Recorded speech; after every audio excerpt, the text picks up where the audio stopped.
everybody, Scott Golden here with the Pro Wrestling Logic YouTube channel. We've got over 1,000 audios for you to check out. Modern day stuff and old school stuff back when wrestling was good. And hopefully you find something that is beneficial to you in this channel. Please subscribe, like, comment below, all that good stuff. This is the SmackDown review for the 12th of February 2021. And it's a typical show for SmackDown, which doesn't mean good. I still can't believe they're on Fox with the utter drivel that they put out. I just don't. I don't understand the concept of putting out really subpar stuff.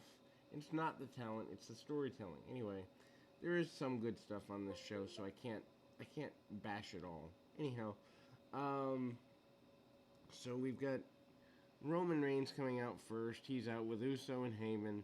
They make their way out. Uh, Michael Cole pushes the idea that Reigns is upset that Edge hasn't declared yet. And they recap Edge coming out on Raw. He says he's waiting till after the Elimination Chamber to pick his opponent. I hate this. It's not enough build to get a WrestleMania worthy event. They should be declaring. Anyway, Pierce is standing in the ring. Reigns mocks him, makes fun of him for being scared, and says he's got no authority over him. Says he doesn't want to wait on anyone, especially Edge. And then Reigns notes that Edge is waiting on him to lose the title, but it won't happen. He changes the subject to Pierce and the contract in his hands. Pierce says he has a contract for Reigns to defend the championship at the Elimination Chamber, and Reigns lets Heyman take the mic now. Heyman points out Reigns states that he has to defend the championship at the Chamber, but not in a Chamber match. Heyman declares that the Chamber winner receives an immediate shot that night. Pierce noted there'd be qualifying matches for the Chamber match tonight. How come Raw's talent didn't get qualifying matches too? Why is there a difference in brands in that regard? He decides that two superstars don't need to qualify. The first one that doesn't need to qualify is Uso. And then Pierce steps up and says the second one that doesn't need to qualify is Owens. Reigns gets angry and gets in Pierce's face over this. Reigns is convinced by Heyman to back off. Pierce runs into Sonya Deville. Deville can't believe that Pierce stands up to Reigns. Pierce notes that they need to fill the chamber matches. Deville decides the winner of the next tag team match both qualify for the chamber. And so, Sami Zayn and King Corbin defeat Rey and Dominic Mysterio, qualify for the Elimination Chamber. I get that they did this because, they want to further the Rey and Dominic story. But are you kidding me? Baron Corbin in an Elimination Chamber? Do you really hate your viewing audience that much? Anyway, Babyface is on fire in the early stages. Ray tries to dive onto Corbin. Zayn grabs the legs from the outside. Dominic hits a dive over top onto Zayn. Corbin attempts to powerbomb on Ray, but continues into a Rana. Back from the break, heels are in control. Corbin attempts to choke slam. Ray counters into another Rana. Dominic and Zayn get in off of tags. Dominic goes nuts. And then he hits a tornado DDT on Zayn. Gets a near fall off of that. Zayn follows up with a Blue Thunder Bomb on Dominic for a near fall of his own. Dominic hits a neck breaker. Corbin breaks up a pin attempt after the neck breaker. Ray and Dominic hit double 619s, which is a cool visual on Corbin. Zayn recovers and hits the haluva kick on Dominic for a win. Zayn and Corbin qualify for the Elimination Chamber match pay-per-view. That just shows how weak this particular product is. I mean, Zayn, he's a comedy guy. I don't necessarily think he should be in something like an elimination chamber, but at least he has the talent to pull it off.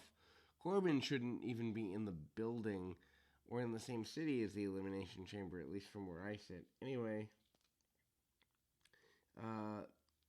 Ziggler and Rude walk into Pierce and DeVille's office. They demand to be in the Elimination Chamber match. DeVille announces that they'd take on Cesaro and Daniel Bryan later. Winning team qualifies for the Chamber match.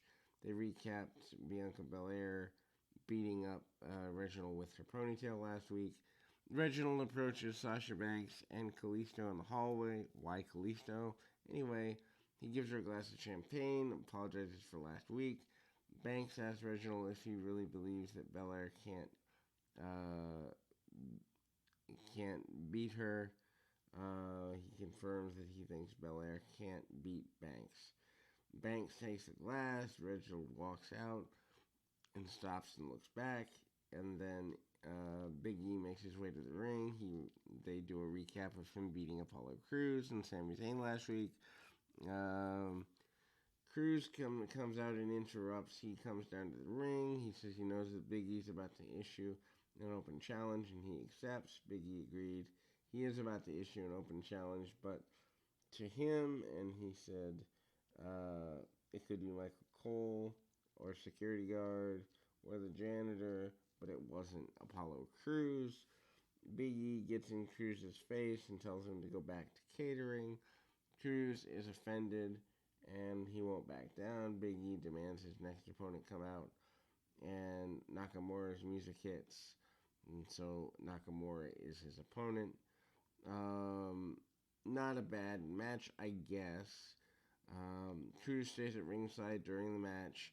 Big E hits a running splash off the apron for near fall. Crews jumps off the apron and is also cheering Nakamura. Nakamura nails Big E with a kick to the head. He follows up with running knees in the corner. Nakamura hits him with a knee from the second turnbuckle and a near fall. Nakamura goes for the Kinshasa. Big E avoids it. Nakamura attempts the Kinshasa a second time.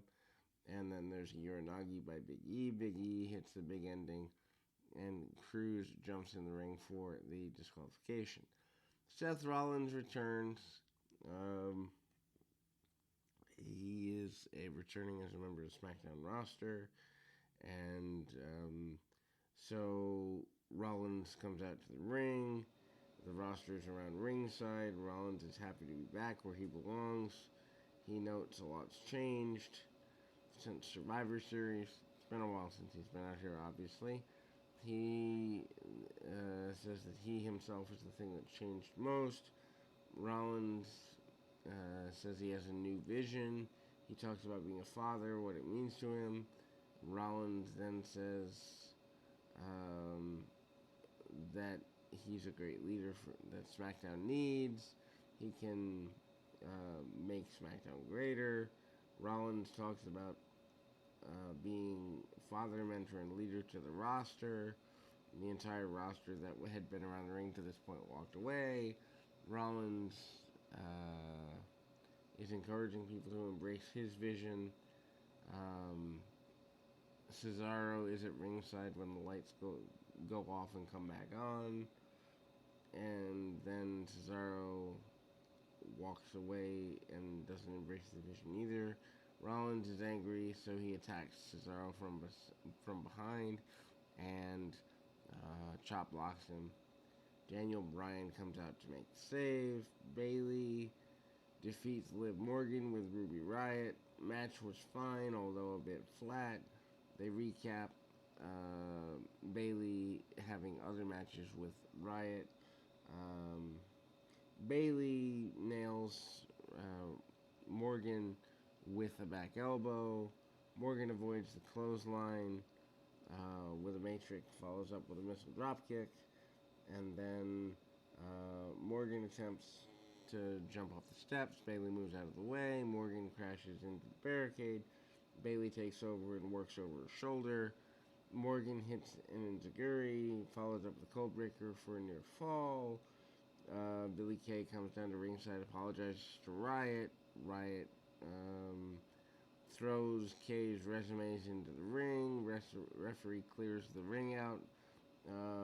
Caleb Braxton interviews Cesaro after this match. Bailey takes advantage and rakes Morgan's eyes, hits the faceplant for the win. Kind of a flat match, and honestly, not anything that anybody's going to remember next week anyway. Bailey is being wasted in the current motion of things, but they don't seem to care. Anyway, Caleb Braxton interviews Cesaro and Daniel Bryan. Cesaro notes he's still participating in the match, even though Rollins attacked him.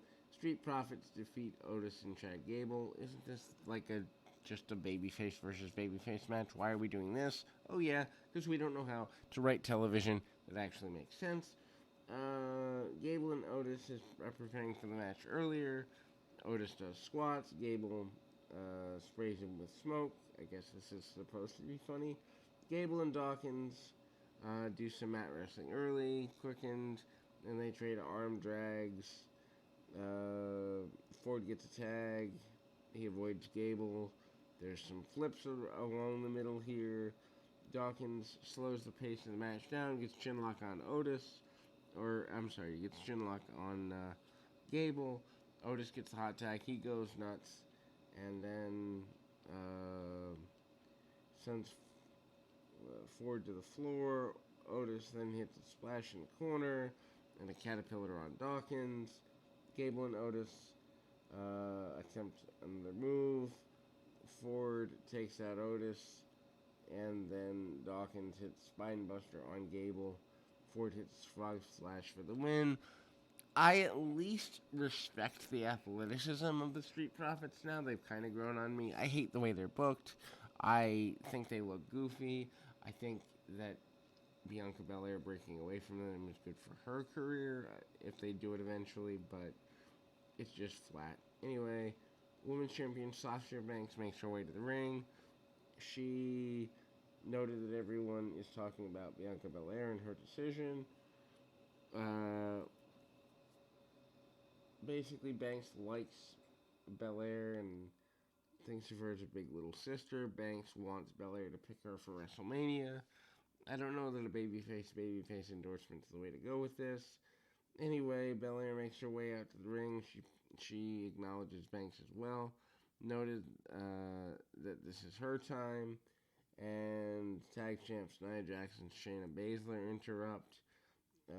Jax makes fun of Banks and Belair having huge egos.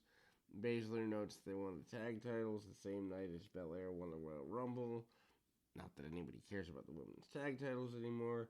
Banks knows that Jax and Baszler would show up tonight, so they have the footage ready. They show clips from Raw of Naomi pinning Baszler, and Banks notes that this footage that she's just been talking about, Jax becomes upset, warns Banks not to show any more of the footage.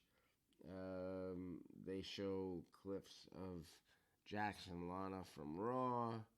They highlight Jax screaming about her hole and Lana putting her through a table. Obviously not a highlight if you are Nia Jax. Anyway, heels jump Banks and Belair. Banks and Belair work together, drop Jax on her tailbone on the apron. Jax fights the urge to yell about her hole a second time. Babyfaces work together and against Baszler. Then you've got your non-title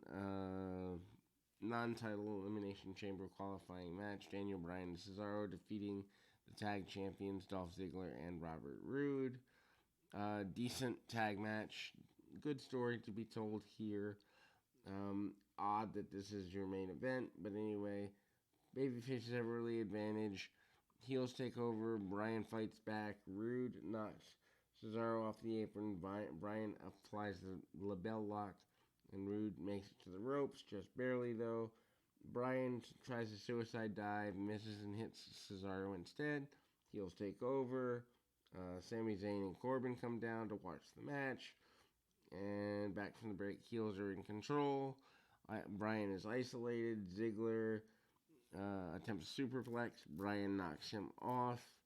With a missile dropkick, Bryan tries to make a tag. Rude knocks Cesaro off the apron again. Bryan tries to fight back. Rude hits a spine buster for a near fall. Ziggler misses a charge in the corner. Cesaro gets a hot tag. Cesaro rocks Ziggler with a series of uppercuts. And then Ziggler comes back with some of his own. Cesaro sets up a giant swing. Rude goes after the injured knee from earlier in the night.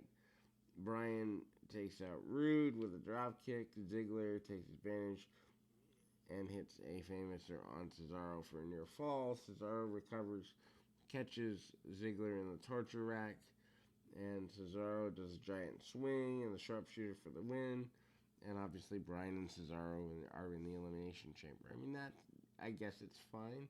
Anyway, post-match, Jey Uso attacks Cesaro with a chain from behind. Zayn and Corbin drag Bryan to the floor.